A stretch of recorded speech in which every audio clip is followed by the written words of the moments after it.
right, everybody. Hello. Welcome to MORE-VILLE, Orville, episode 18, the podcast that reviews every episode of the Orville. This week, we'll be talking about A Happy Refrain. I'm Michael. I'm joined by G.I. Jolie. Hello. I'm here. And Champion. Hey, guys. What's up?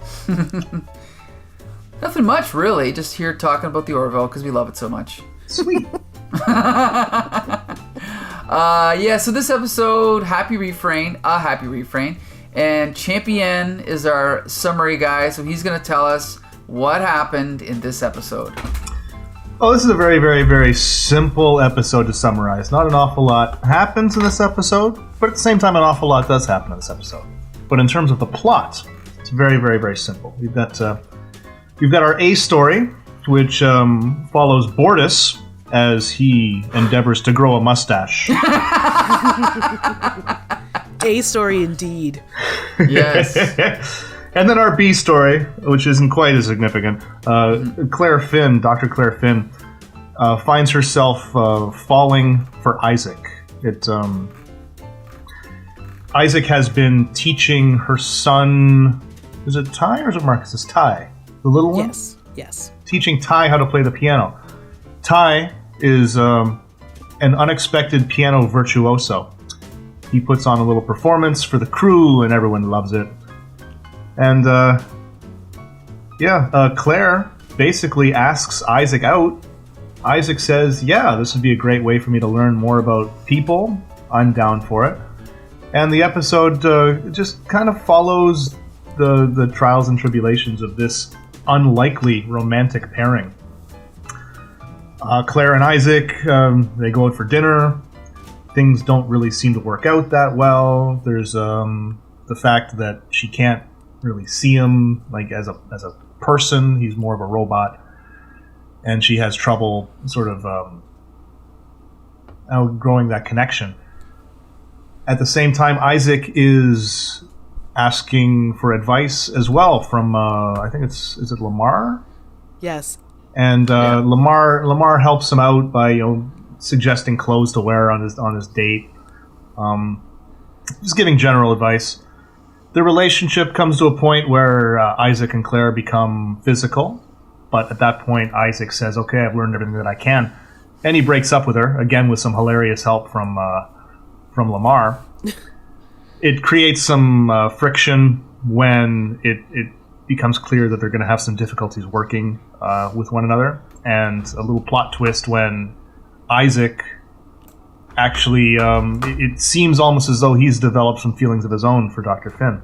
So he attempts to apologize and is quite successful. And everyone lives happily ever after. Isaac is a great guy, and he never hurts anyone's feelings ever again. So, I think, I think this episode really works, and I think the reason episodes like this work, because I said before that I tend to like episodes that are on the ship more than the ones where they go off the ship, and I think one of the reasons is because when they go off the ship, they're so clearly trying to do a message rather than just tell a good story, and I think that's why this one works better, because there's kind of like, there's a few different types of sci-fi stories, and one of them is, the analogy, the message. And another one is something like this, where it really is something you can only do in a science fiction story. And in this case, we have a human falling in love with a machine, which is a 100% pure science fiction story. And it's not a perfect episode, but I like the way it plays out. I like the obstacles they have to overcome. I'm not sure if I like the ending. I don't think the ending's perfect, but overall, I'm pretty satisfied with this episode. So, I don't know. What do you guys think? I thought it was great. I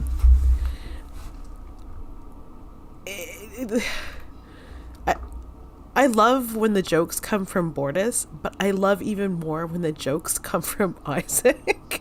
Mm-hmm. And we'll go over those later.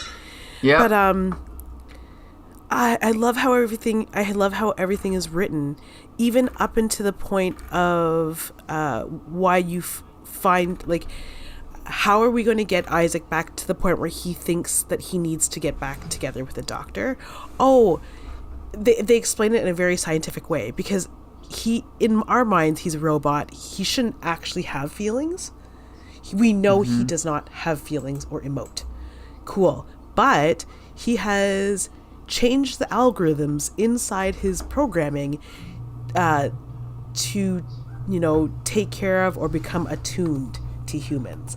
So when he tries to go back to a life without Claire in it, he starts to malfunction.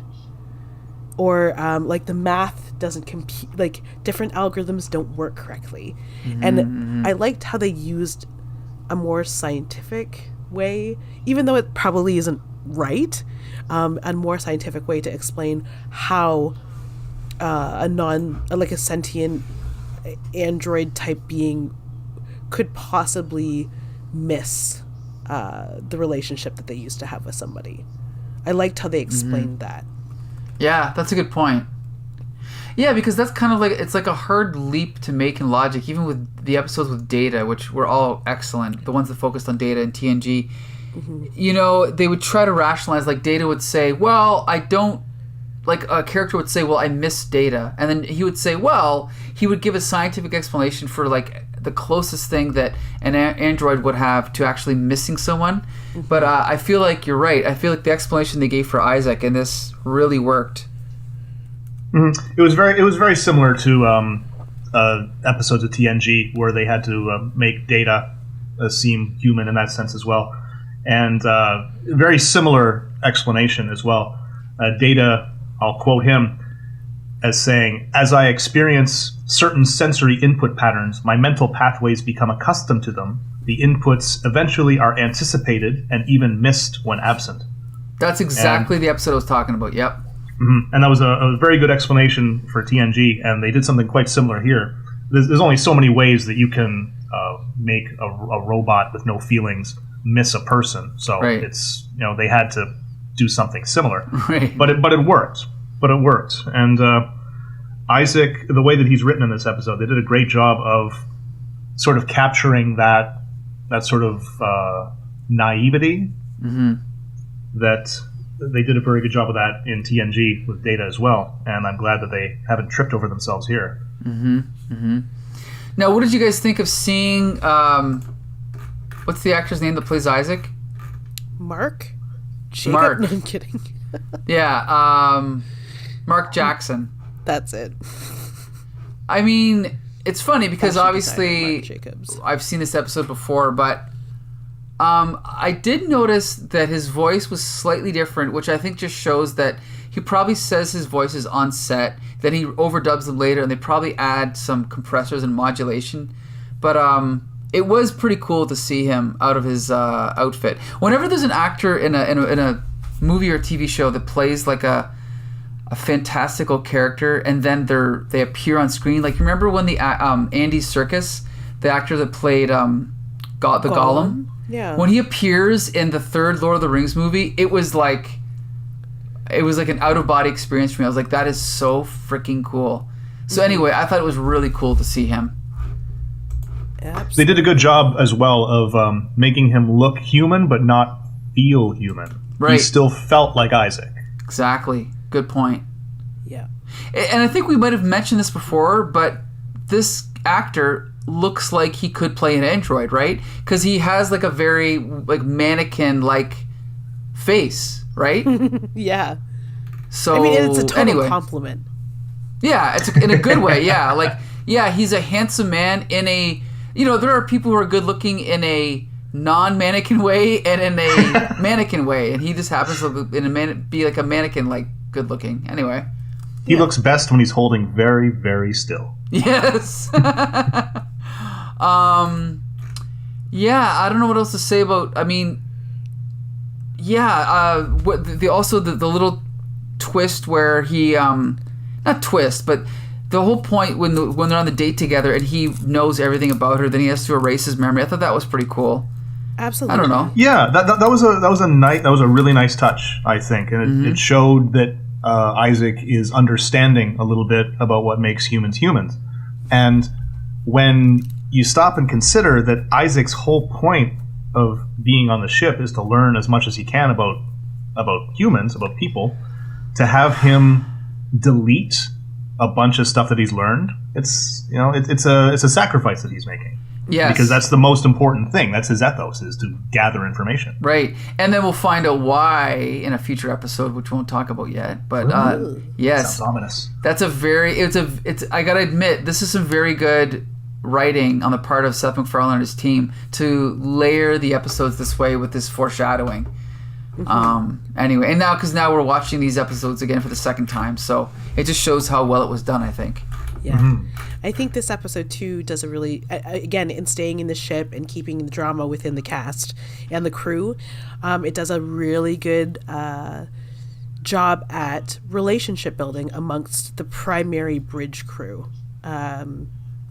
So you get a scene where, because we know that Saleans need maintenance now when they're in not, the gravity of Salea, Tala's inside the sick bay, kind of getting examined by the doctor, and Kelly comes in, and she's like, I'm not here as your captain or whatever. This is a Kelly visit. Like, lay out all the details, please.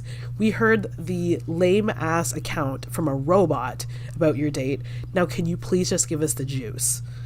And they have like a total girl moment in the sick bay, it's like the washroom of a restaurant. And it's so nice that they kind of, because Tala is pretty new, but it's nice to see her just into the fold immediately, on a girlfriend level, and I mean, it made me kind of blush when the doctor was talking about her date with Isaac, which is really weird, but it was just nice. I found myself smiling like an idiot when she was recounting their first date and stuff.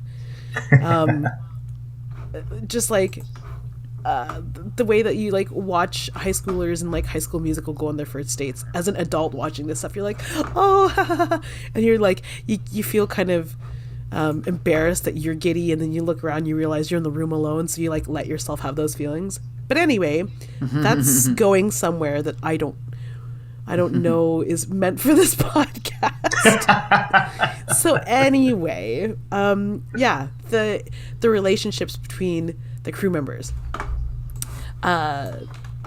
You get John, who's down in engineering for the most part now. So him and Isaac and Malloy and Lieutenant Dan are all down there. I'm not going to spoil the joke because I'm sure you have it on your recording.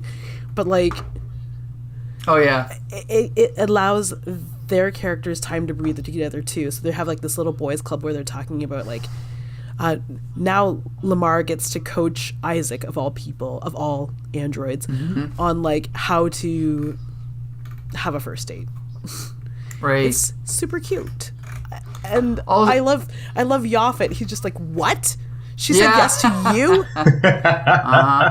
All right. Oh, and I also loved a little bit later on when Claire's in the holodeck and she's sort of licking her wounds after things with Isaac go sour, and Yaphet shows up and he's got a little hologram of his own, and it's Norm Macdonald. Yes, I forgot about that. That was so cool. Oh. Such a good scene. Of course, it only lasts 30 seconds, but just enough. And I loved having that little tip of the cap to Norm too. Yep. Right? Yeah. Absolutely. It for a second I almost forgot that he was gone, and then anyway, so good. Such a good cameo. Totally forgot about that. Also, I gotta say, as each episode goes by, I'm starting to think that Penny Johnson Gerald might be the best actress on the show. Who was that? Claire, the doctor. Oh, okay. I think she really grounds the show. I mean, she's obviously the oldest character, but since she's black, she looks 25. But anyway, no, but she's actually 60. I don't know if you guys realize that she's 60 years old. Oh, jeez. Yeah, I didn't realize she looks fantastic. She looks like 40 max. 60s. But anyway, she is a really good actress, and like I said, she's kind of like the adult on the show because everyone else tend to act like children. So I think she really grounds the series. And in this episode, her performance is so good. And when she gets basically dumped by Isaac, which we'll talk about later, her acting is flawless, right? She's just perfect. my heart, like your heart, she really tugs at your heartstrings in a way that's not like modeling, I guess the word is. But yeah, I think she's such a good actress. But anyway, let's talk about the funny stuff. Yeah. Okay. So if I missed any jokes, you guys can fill in after, but let's just see what I got here. Okay. A happy refrain. Okay.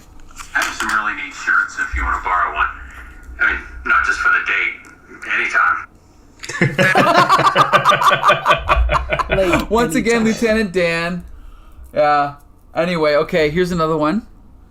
Then right after that, Malloy and Lamar sprint to tell people about the date. You guys remember that? Yeah. Yeah, there were like a couple of 5-year-olds running under the bridge. Running up down the stairs, running down the hallway. That was awesome. Right. Mom, I'm going to tell you something. And they're like, it's like they're racing to outrun each other to get to the bridge to tell everybody. Right.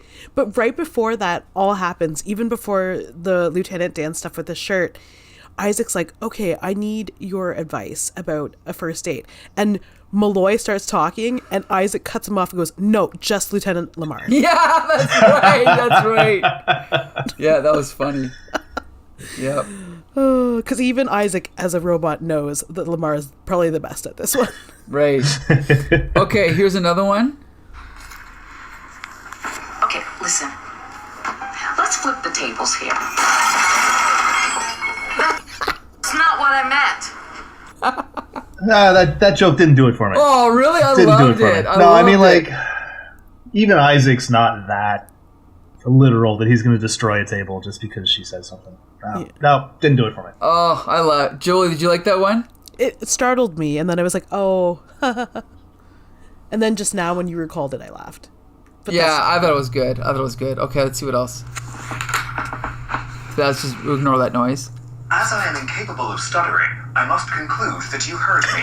Okay, so when he was dressed in a wife beater, drinking a beer, I was dying laughing because it was, again, it's kind of a recreation of Data. Remember? In that same episode you're talking about, Ian, Data did the same thing. Perhaps there's something that mattered with you.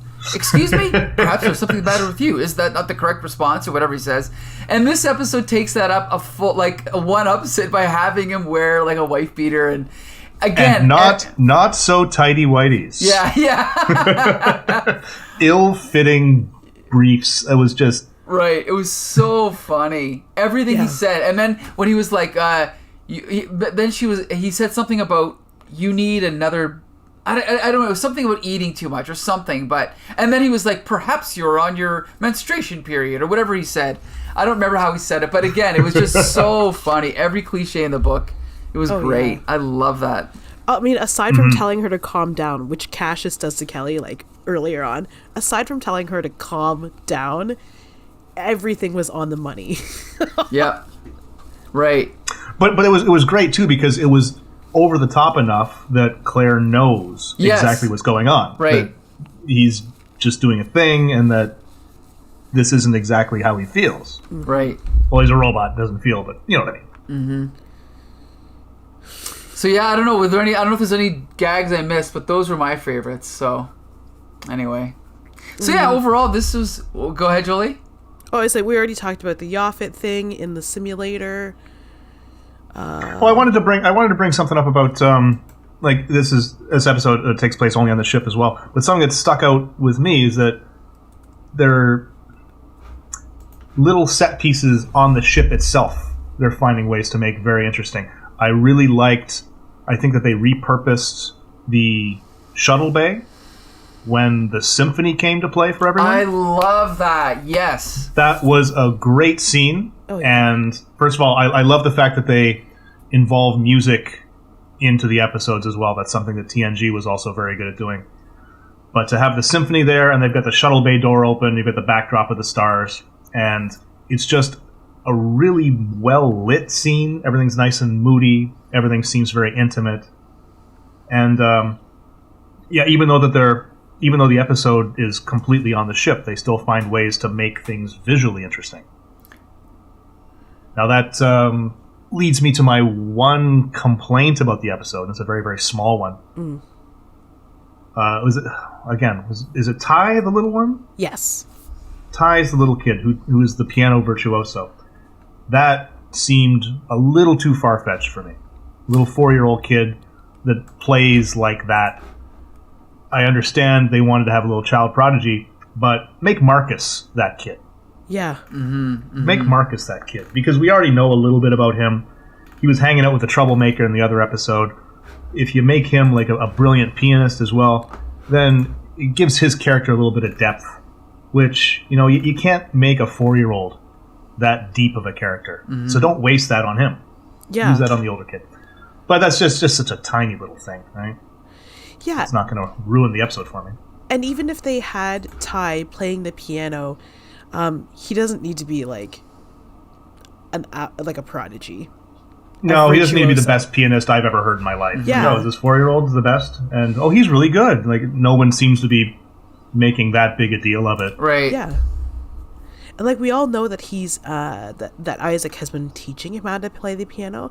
If he just played a little light music, I think it would have been enough for, the scene if he was just okay at piano and 50 people on the ship decided they're going to show up to support the one kid. Like, I think that would have had more of an impact on just showing how much of a family you become on a starship floating in the middle of space. I want to get back to what you're saying about the set, because not only was it a smart use of space as a film production, but it was visually great, and it one-ups TNG because they never thought of that. But going back to like the production value thing, TNG did have sets that were that large. Like their shuttle bay was that large. But yet when TNG would do Data's little recitals with his... I don't remember if he played... I think he played the violin. Violin, yeah. It always felt a little claustrophobic. It would be like 10 people and like huddled together in this little audience. It would have been better to use the sets they had and just repurpose them the way this show did, right? This episode did. Yeah. So I don't know. That's an example where Orville actually won up Star Trek, and they were smarter than TNG ever was with their use of what they had. I thought. So yeah, I'm gonna agree with you on that. Yeah, I agree with you on that. One thing, and I wonder if Seth MacFarlane thought about this when he was writing the episode, but since the Orville exists in a world where we have a lot of pop culture references, there was a little voice in the back of my head that was just kind of thinking, are they going to do like some John Williams music? Are they going to play like a Star Wars theme? Right. Because they could do that. They could have this set in a world where Star Wars exists. Right. I don't know. That just popped into my head. No, it's a good point. It's always funny, like, for example, in the Watchmen comic book, one of the points Alan Moore makes is that in this Watchmen universe, superheroes are real, so therefore there are no... Like, Superman Action Comics #1 was never published, so therefore there's no superheroes in comic books. The Minutemen are real, and then later I think they're called the Crime Busters. They last like one meeting. But in this fictional universe, since superheroes are not popular, pirates are popular in comic books. That's the dominant genre in comic books, is pirates. So it would be cool to have Seth MacFarlane address the fact that Star Trek does not exist in this fictional universe, right? And either reference Star Wars or maybe reference something else. It'd just be kind of like a fun little thing to do. Anyway, just a thought. And it wasn't really like an audio joke, but the last scene, which is like, I'm kind of lukewarm about that last scene too, where Isaac makes it rain on the bridge. Oh, that scene. Yeah, after all the fuss about keeping the soft drinks below the controls. Right, yeah. That was a little ridiculous. Yeah. Yeah, so it's actually raining, and they're having their relationship moment, but it keeps cutting to the different crew members on the bridge, and they're just getting more and more soaked through.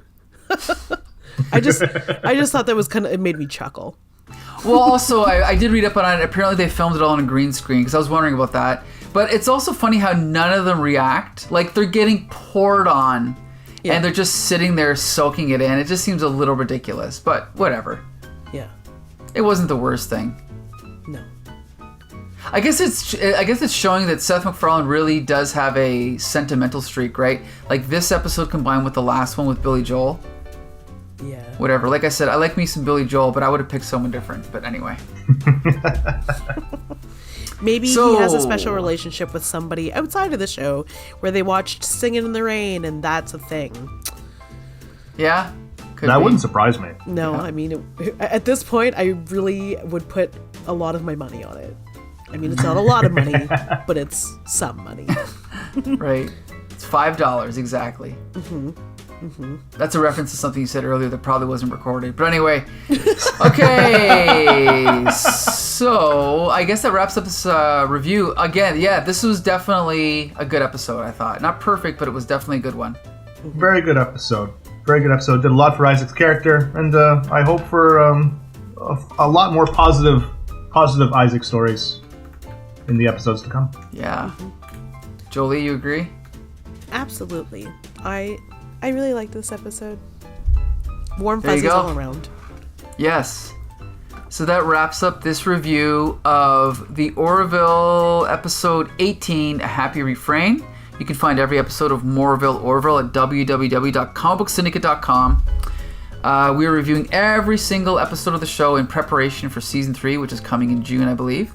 So join us every week. And I want to thank G.I. Jolie and Champion for joining me again. It's been a great discussion, as usual. Thank you. That's right. So until next episode, there's more where that came from.